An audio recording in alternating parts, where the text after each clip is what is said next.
Yang pertama adalah Mario Teguh. Mario Teguh dikenal sebagai ikon motivator Indonesia dengan gaya bicara yang kalem, rapi, dan penuh kutipan bijak. Namanya melejit lewat program televisi Golden Voice yang bertahun-tahun jadi tontonan keluarga Indonesia.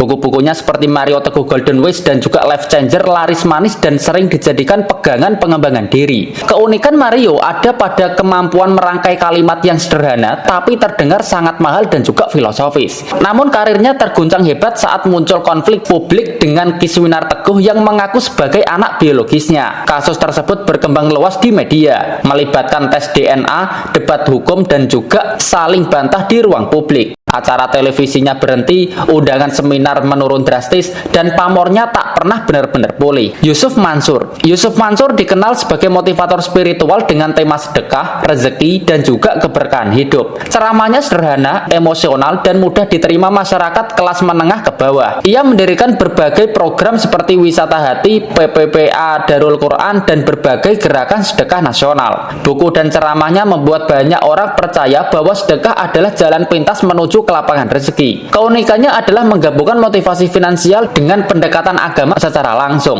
Kontroversi mulai muncul saat beberapa program investasi dan usaha yang dikaitkan dengannya itu bermasalah. Sejumlah pihak mengaku mengalami kerugian dan kesulitan menarik dana dari program yang dipromosikan. Yusuf Mansur membantah tuduhan penipuan dan menyebutnya sebagai kesalahpahaman pengelolaan bisnis. Meskipun tidak semuanya berujung pidana, kepercayaan publik sempat turun drastis. Mary Riana dikenal sebagai motivator perempuan yang paling sukses di Indonesia dengan latar kisah hidup yang dramatis. Dirinya memulai karir dari pengalaman bertahan hidup di Singapura dengan uang yang pas-pasan. Buku A Gift from a Friend dan juga Mimpi $1 Juta menjadi bestseller nasional. Keunikannya adalah menggabungkan motivasi, perencanaan hidup, dan disiplin finansial secara realistis. Kontroversi Mary relatif minim dibandingkan motivator yang lain. Namun sebagian kritikus menilai kisah suksesnya terlalu dipoles dan sulit direplikasi oleh kebanyakan orang. Ada juga yang menilai gaya motivasinya terlalu bisnis oriented dan kurang menyentuh akar masalah sosial. Meskipun begitu, reputasinya tetap bersih dan profesional di mata publik. Mary Riana contoh motivator dengan citra yang stabil tanpa drama yang besar. Bob Sadino adalah motivator anti kemapanan yang terkenal dengan celana pendek dan sikap yang nyeleneh. Ia membangun bisnis camp food dan camp chick dari nol tanpa latar pendidikan yang tinggi.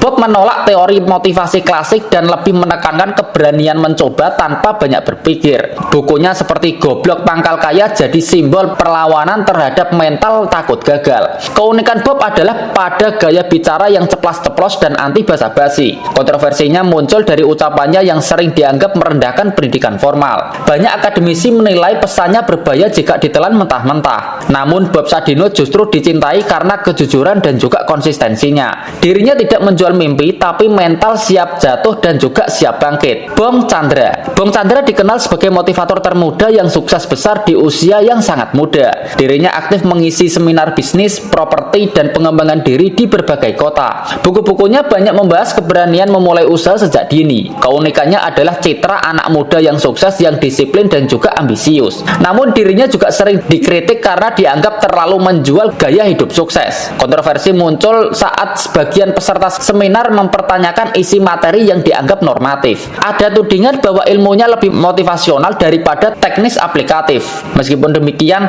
Bung Chandra tetap konsisten membangun personal branding. Ipo Santosa dikenal sebagai motivator dengan gaya presentasi yang penuh simbol dan juga angka. Buku 7 Keajaiban Rezeki menjadi karya paling fenomenalnya. Dirinya menggabungkan motivasi, spiritualitas, dan konsep numerologi sederhana. Keunikannya adalah slide presentasi yang sistematis dan mudah diingat. Banyak pesertanya merasa tercerahkan dan lebih terstruktur secara mental. Kontroversi muncul dari kritik bahwa metodenya itu terlalu simplifikasi. Sebagian orang menilai konsepnya terlalu instan dan juga repetitif. Namun ia jarang terlibat konflik personal ataupun hukum. Ipo tetap aktif mengisi seminar dan pelatihan dengan skala nasional. Leader MLM berapi-api. Figur leader MLM dikenal lewat teriakan, musik keras, dan semangat berlebihan di panggung. Mereka menjual mimpi kebebasan finansial dan juga gaya hidup hidup mewah. Karya mereka biasanya berupa jaringan, bukan produk intelektual. Keunikannya ada pada kemampuan membakar emosi massa.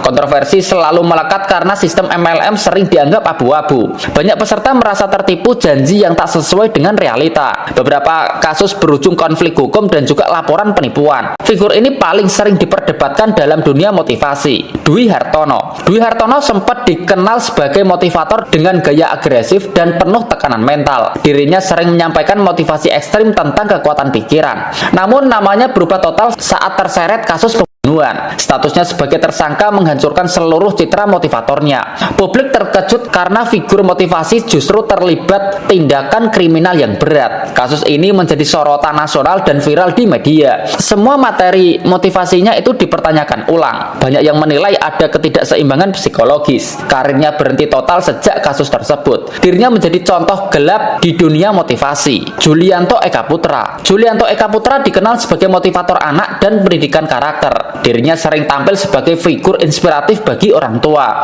Namun citra itu runtuh setelah kasus pencabulan mencuat. Statusnya tersangka membuat publik sangat marah dan juga kecewa. Kontroversinya sangat berat karena melibatkan anak-anak. Semua lembaga yang terkait langsung memutus hubungan. Materi motivasinya sering dianggap manipulatif. Kasus ini memicu diskusi besar tentang pengawasan motivator. Deddy Corbuzier. Deddy Corbuzier adalah figur transformasi dari mentalis menjadi motivator modern. Podcast Close the Door menjadi karya terbesarnya. Dirinya membahas mental, disiplin, dan juga pola pikir kritis. Keunikannya adalah gaya belak-belakan dan konfrontatif. Deddy sering mengkritik motivasi palsu dan juga omong kosong. Kontroversinya datang dari pernyataan keras yang memicu debat publik. Dirinya tak jarang dianggap arogan dan terlalu frontal. Namun justru itulah yang membuatnya relevan di era modern. Tung Desem Waringin. Tung Desem Waringin dikenal sebagai motivator dengan gaya yang keras, cepat, dan penuh tekanan mental. Dirinya populer lewat seminar motivasi masif yang sering menampilkan visual mewah dan klaim kesuksesan besar. Karya yang paling dikenal adalah buku Marketing Revolution dan berbagai program pelatihan bisnis. Keunikannya ada pada teknik sugesti yang kuat yang bikin peserta terbawa emosi dan euforia. Dirinya sering menekankan bahwa kegagalan hanya terjadi karena mental yang lemah dan kurang berani mengambil resiko. Kontroversi muncul saat banyak peserta seminar merasa janji perubahan hidup itu tidak sesuai dengan realita. Beberapa kritik muncul yang menyebut metodenya terlalu manipulatif dan menjual ilusi sukses yang instan. Meskipun tidak terseret kasus pidana yang besar,